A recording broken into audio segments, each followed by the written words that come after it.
Bonjour, bonjour chers frères et sœurs. Nous sommes donc aujourd'hui le 27 février 2023 et nous disons merci au Seigneur pour tout ce qu'il fait pour nous. Voici l'entrée du Harvest Welcome à côté de la porte de la baie vitrée. Et vous avez la présence depuis quelques jours de mon portrait illuminé et du portrait du couple en haut, que le petit point nous a confirmé que c'était le Christ et Marie-Madeleine, donc Magdala, l'apôtre des apôtres, celle qui vient nous aider à redécouvrir le gospel, c'est-à-dire l'évangile de Jésus-Christ écrit par lui-même, enseigné par lui-même, qui nous est caché. Et le Seigneur Jésus-Christ lui-même nous ramène cet évangile par ses apparitions avec l'apôtre préféré, Marie Magdala, celle qui l'a suivi de bout en bout jusqu'à la résurrection. Elle est celle à qui le Seigneur s'est manifesté au premier jour de sa résurrection. Merci Seigneur. Donc nous sommes là. Comme vous le voyez, ma face illumine le monde. Voilà le petit point qui vous montre ma face, mon profil. Voilà le Christ et Magdala en haut. Marie Magdala. Et c'est la représentation du couple. Dieu vient rectifier les erreurs humaines. Il a créé l'homme et la femme au même jour pour procréer et se multiplier de génération en génération. Merci Seigneur pour les enseignements. Et nous sommes là, devant la baie vitrée qui nous fait voir la ville de Saint-Louis et les manifestations de l'apparition divine. La ville est un peu triste parce que nous rentrons en hiver. Mais nous avons des observations pour savoir si le Seigneur est là. D'abord, nous avons le scintillement permanent qui est là. Et vous voyez la nuée blanche qui sillonne, qui présente la présence du Seigneur sur la venue du général de Gaulle. Merci Seigneur. Merci mon Dieu. Il a neigé hier soir et ce matin, nous voyons que le Seigneur nous fait vivre, malgré les nuages, sa présence.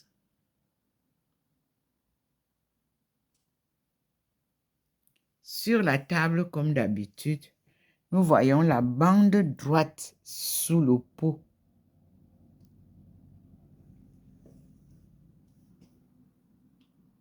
Et nous voyons que le Seigneur nous fait venir là. Vous voyez, le petit point est là pour vous montrer, voilà, qu'il y a une nuée. Le Seigneur est dedans. Vous voyez la poignée de la porte. qui est illuminée. Merci Seigneur, nous accueillons notre Seigneur et vous avez la ville telle qu'elle se présente et nous sommes fiers de savoir que le Seigneur vient sauver son peuple. Gloire à Dieu au plus haut des cieux et paix sur la terre aux âmes qu'il aime. Maintenant, nous allons voir dans sa Trinité sainte le scintillement dans la maison. Vous excuserez. Voilà le scintillement. Dieu 3 fois saint, Dieu le Père en bas, Dieu le Fils au milieu et Dieu le Saint-Esprit en haut. Et nous disons merci au Seigneur, car il est merveilleux et nous aide à comprendre le meilleur de l'Afrique. Le vieux monde.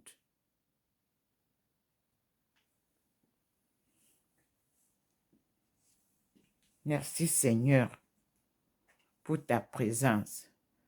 C'est ça qui nous a été arraché et qui est la première plante qui représente notre vie.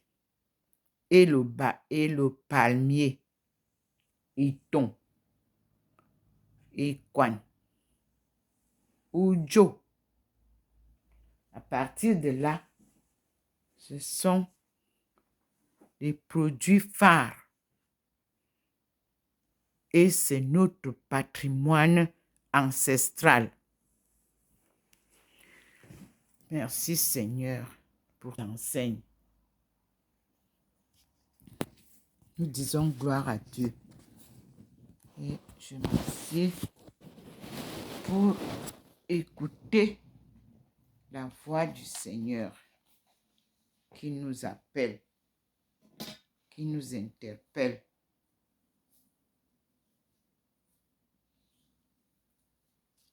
J'ai prié le rosaire le matin. Seul, je vous demande aussi de le prier chacun chez lui. Et nous continuons à écouter le Seigneur. Ici, nous avons la Bible oubliée.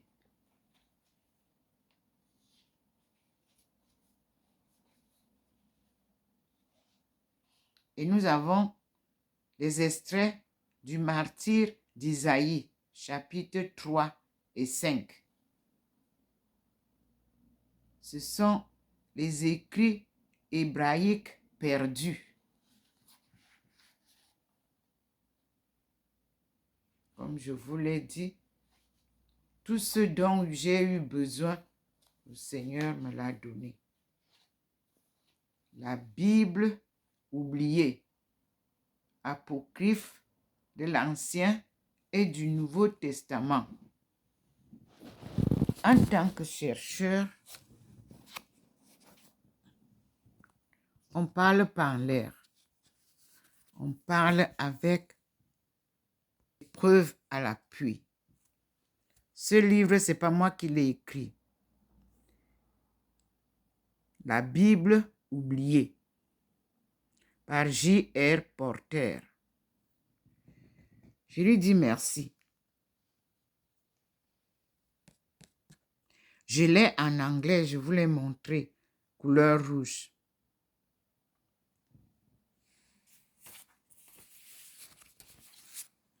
Et puis, nous avons ce manuel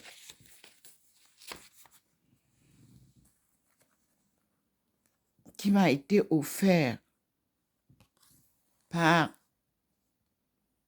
l'oratoire de la Sainte Face, un centre spirituel en honneur de la Sainte Face de Jésus-Christ à Tours.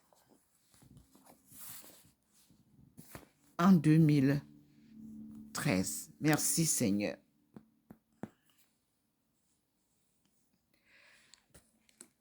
Et je vous ai dit que tout ça, la majorité des choses que nous avons viennent de, vous voyez, the devotion of the Holy Face at the St. Peter of the Vatican and in other celebrated places. J'ai essayé d'écrire, vous savez, faire plus de 20 ans hors de la langue. Je peux me féliciter parce que je parle encore un peu anglais. Donc, mon anglais, malgré que j'étais obligée d'enseigner l'anglais dans un milieu où on ne sait même pas écrire français, allez donc comprendre. Mais j'ai préservé le lit de l'anglais parce que je savais que cela me sera utile. Mais j'aime beaucoup le français et je parle bien français. Alors, le Seigneur nous donne la possibilité de le découvrir. Et dans ces livres du Vatican XVI, les 16 documents conciliaires, j'ai ici à la page 105 la transmission de la révélation divine. Les apôtres et leurs successeurs, hérauts de l'Évangile, ce que Dieu avait révélé pour le salut de toutes les nations, il a décidé, dans sa très grande bonté, de le maintenir à jamais intact et de le transmettre à toutes les générations. Aussi, le Christ Seigneur, en qui toute la révélation du Dieu suprême reçoit son achèvement, ayant accompli lui-même et proclamé de sa propre bouche l'évangile promis auparavant par les prophètes, ordonna à ses apôtres de le prêcher à tous comme la source de toute vérité salutaire et de toute discipline morale, en leur communiquant les dons divins. L'ordre du Christ a été fidèlement exécuté par les apôtres qui, dans leur prédication orale, leurs exemples, dans ce qu'ils ont établi, ont transmis soit ce qu'ils avaient reçu de la bouche du Christ, de leur relation intime avec lui, de ses œuvres, soit ce qu'ils avaient appris sous la suggestion du Saint-Esprit. Cet ordre a été fidèlement exécuté par ces apôtres et ces hommes apostoliques qui, sous l'inspiration du même Esprit Saint, ont consigné par écrit le message du salut. Confère de Trente, log cite, Concile Vatican I, SESS 3, Constitution dogme sur la foi catholique, chapitre 2, la révélation,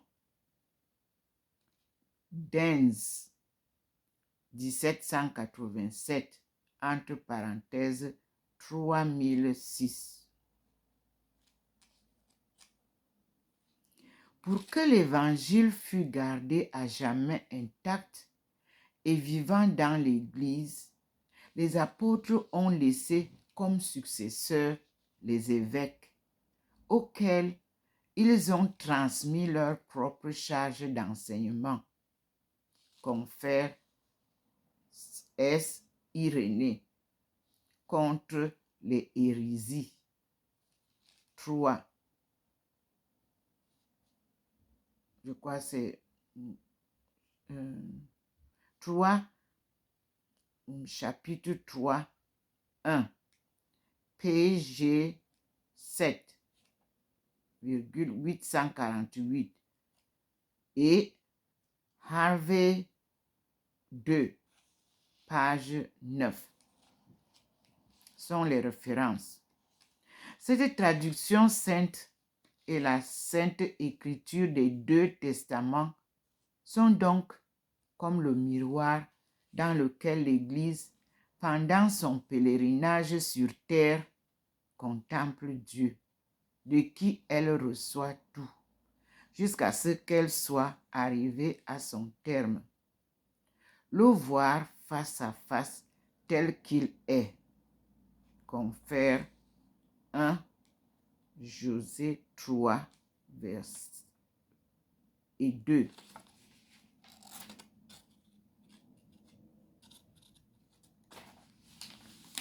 La tradition sacrée.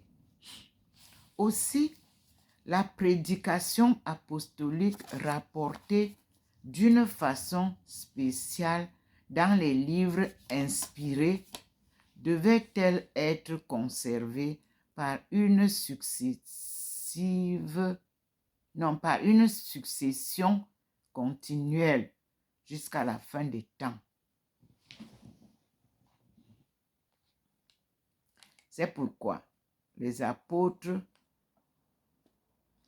en transmettant ce qu'ils ont eux-mêmes reçu, avertissent les fidèles de garder les traditions qu'ils ont apprises, soit par leurs paroles, soit par leurs lettres. Confère 2 Thessaloniciens, chapitre 2, 15. Et de combattre pour la foi. Confère Concile de Nicée 2, Dens 303, entre parenthèses 602. Concile de Constantinople 4, SESSX, Can 1, DENZ 336, entre parenthèses 650 à 652 sont les années. Ok. On dit donc, et de combattre pour la foi qui leur a été transmise une fois pour toutes. Ce qui a été transmis par les apôtres embrasse tout ce qui contribue à diriger saintement la vie du peuple de Dieu et à accroître sa foi. Ainsi, l'Église, dans sa doctrine, sa vie et son culte, perpétue et transmet à toutes les générations tout ce qu'elle est elle-même, tout ce qu'elle croit. Cette tradition qui vient des apôtres se développe dans l'Église sous l'assistance du Saint-Esprit. Confère Concile Vatican I, Constitution dogme sur la foi catholique, chapitre 4, la foi et la raison, Dens 1800, entre parenthèses 3020.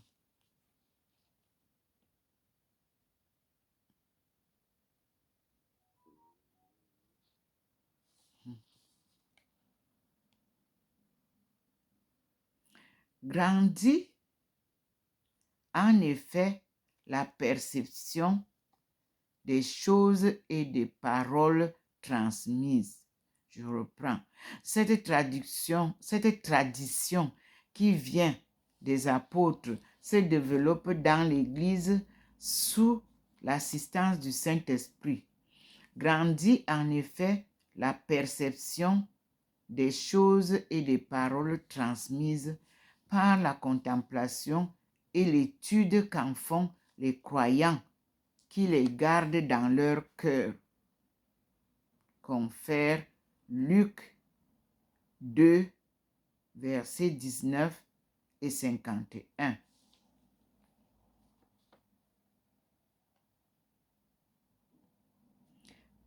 par la pénétration profonde des réalités spirituelles qu'ils expérimentent, par la proclamation qu'en font ceux qui, avec la succession épiscopale, ont reçu un charisme assuré de la vérité.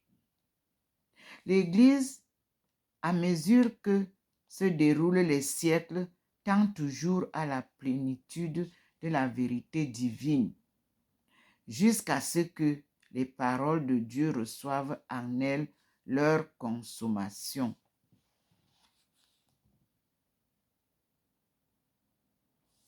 À propos des saints pères, attestent les propos des saints pères, les propos de saint père attestent la présence vivifiante de cette tradition, dont les richesses se déversent dans la pratique et la vie de l'Église croyante et priante. C'est par la même tradition que le canon des saints livres se fait connaître dans sa totalité à l'Église. C'est en elle que les saintes lettres elles-mêmes sont comprises de façon plus pénétrante et sont rendues indéfiniment actives. C'est ainsi que Dieu, qui a parlé jadis, s'entretient sans arrêt avec l'épouse de son Fils bien-aimé et que l'Esprit Saint, par qui la voix vivante de l'Évangile retentit dans l'Église et par l'Église dans le monde, introduit les croyants dans tout ce qui est vérité et fait résider chez eux en abondance la parole du Christ. Confère Colossiens 3, verset 16. Rapport mutuel de la tradition sacrée et de l'écriture sainte. Nous sommes à la page 107 du Vatican II, les 16 documents concilaires. La tradition sacrée et la Sainte Écriture possèdent donc d'étroites liaisons et communications entre elles. Toutes deux, en effet, découlant de la même source divine, se réunissent, peut-être dire, en un seul courant et tendent à la même fin. Car la Sainte Écriture, c'est la parole de Dieu en tant qu'elle est consignée par écrit sous l'inspiration de l'Esprit divin. Quant à la tradition sacrée, elle transmet dans son intégrité aux successeurs des apôtres la parole de Dieu confiée aux apôtres par le Christ Seigneur et le Saint-Esprit, pour que, sous la lumière resplendissante de l'Esprit de vérité, ses successeurs la gardent fidèlement, l'expliquent et la répandent par la proclamation qu'ils en font. Il en résulte que ce n'est pas par la Sainte Écriture toute seule que l'Église puise la certitude qu'elle a sur tout ce qui est révélé. C'est pourquoi l'Église, l'Écriture et la tradition doivent être reçues et vénérées l'une et l'autre avec un égal sentiment de piété, avec un égal respect. Concile de Trente décret les Écritures canoniques d'Ains 783 en 1501. Je reprends cette phrase-là. C'est pourquoi l'Écriture et la tradition doivent être reçues et vénérer l'une et l'autre avec un égal sentiment de piété, avec un égal respect. Rapport de l'une et de l'autre avec l'Église tout entière et le magistère. La tradition sacrée et la Sainte Écriture constituent l'unique dépôt sacré de la parole de Dieu qui ait été confié à l'Église.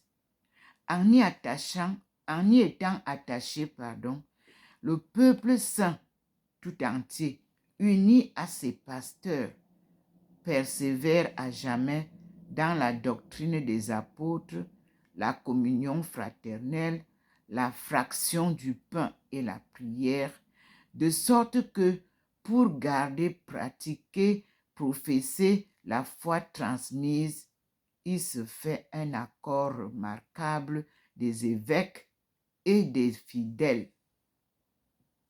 Confère Pie XII, Constitution apostolique Munificentissimus Deus du 1er novembre 1950.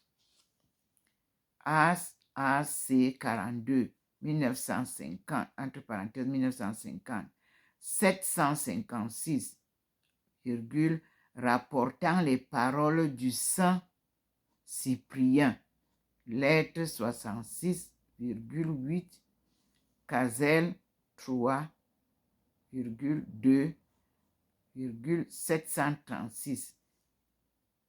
Entre guillemets, l'Église, c'est le peuple uni à son évêque et le troupeau s'attachant à son pasteur.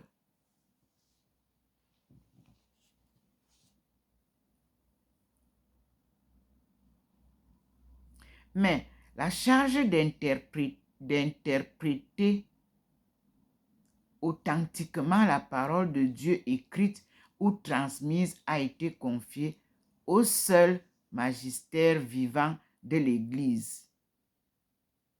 Confère Pie XII, encyclique Humani Generis du 12 août 1950, AAS 42, entre parenthèses 1950, 968-569, et puis Dens 2314, entre parenthèses 3886.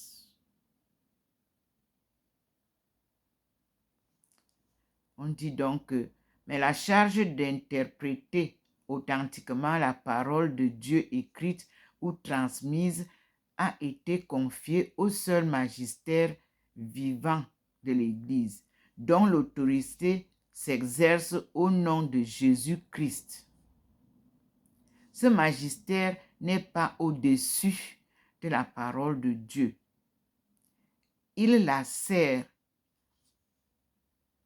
n'enseignant que ce qui a été transmis, puisque en vertu de l'ordre divin et de l'assistance du Saint-Esprit, il écoute pieusement la parole, la garde religieusement, l'explique fidèlement et puise dans cet unique dépôt de la foi tout ce qu'il nous propose à croire comme étant divinement révélé. Il est donc évident que la tradition sacrée, la Sainte Écriture et le magistère de l'Église sont entre eux, selon le très sage dessein de Dieu, tellement liés et associés qu'aucun d'eux n'a de consistance sans les autres, et tous contribuent en même temps de façon efficace au salut des âmes, chacun à sa manière, sous l'action du seul Esprit Saint.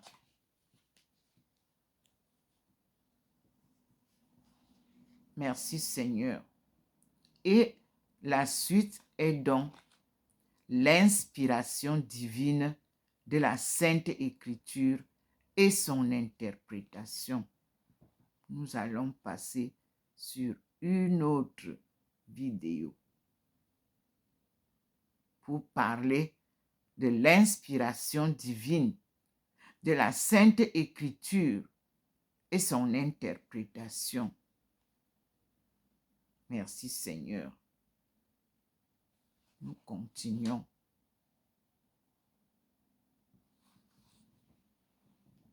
J'essaie de faire les vidéos courtes pour que vous puissiez lire et maîtriser. Merci Seigneur pour tes enseignements. Et merci à vous aussi, frères et sœurs, pour votre attention. Merci à Maman Marie qui est déjà illuminée sa statue. Merci à Saint Joseph, le Père adoptif des migrants. Merci au Christ qui descend lui-même pour nous donner son enseignement appelé évangile ou gospel. Merci à Marie Magdala qui est là pour nous insuffler le souffle d'apôtre de Jésus. À tous et à toutes, prenez la lumière du Seigneur et toutes ses bénédictions et nous continuons la lecture. Comme je vous l'ai dit, je suis Dr Ndoumou Melingi Thérèse, appelée par Dieu pour cette mission sacrée qui s'accomplit pas à pas, avec sa guidance illuminée par sa lumière divine qui éclaire le chemin que nous parcourons.